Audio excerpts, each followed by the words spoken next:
A gas has an initial pressure of 1.8 atmospheric pressure, an initial volume of 3.5 liters, and an initial temperature of 290 kelvins.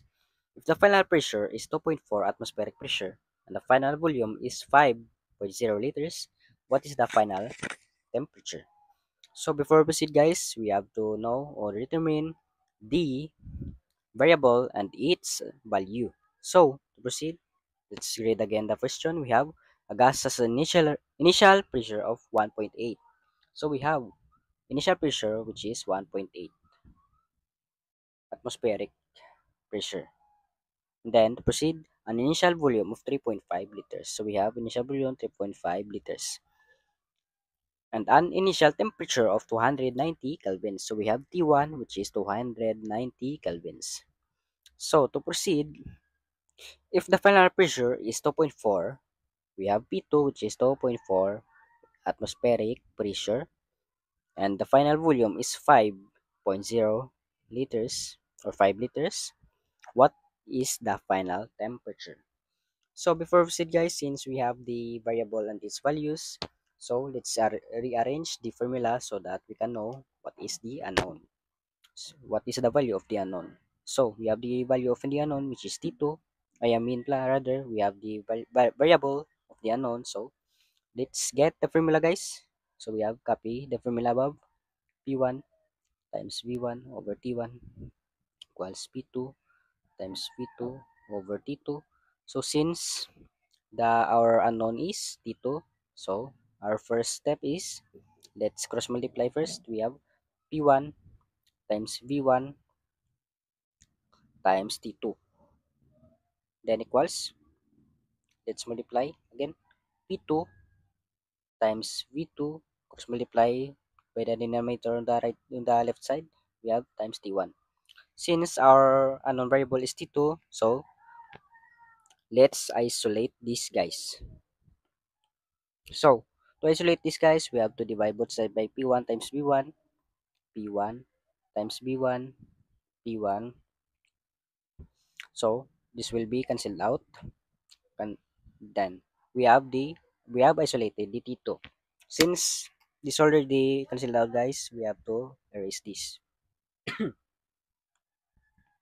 so that you will not confuse. So let's copy the unknown variable which is T2. So this is our formula for this question guys.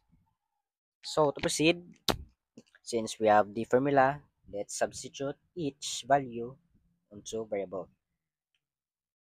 So we have, let's copy this formula first. We have P2 which is our final pressure which is 2.4 times our final volume which is 5.0 and our initial temperature is 290. Then P1, our P1 is 1.8 or initial temperature. Then our V1 is 3.5. So let's use the calculator guys. I will remove this guys. I'll erase this since we already substitute the values. So let's use the calculator. We have, let's go first on the numerator guys. We have 2.4 times 5.0 times 290. So we have 3,480. Our numerator is 3,480. So T2 equals 4 3,000 3,480, and then let's multiply the denominator. We have 1.8 times 3.5, we have 6.3. So we have 6.3. So let's divide this guys.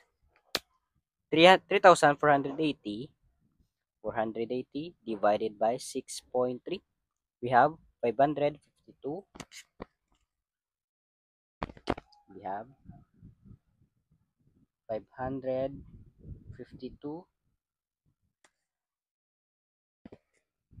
wait, 552.38, or approximately 552 552.38.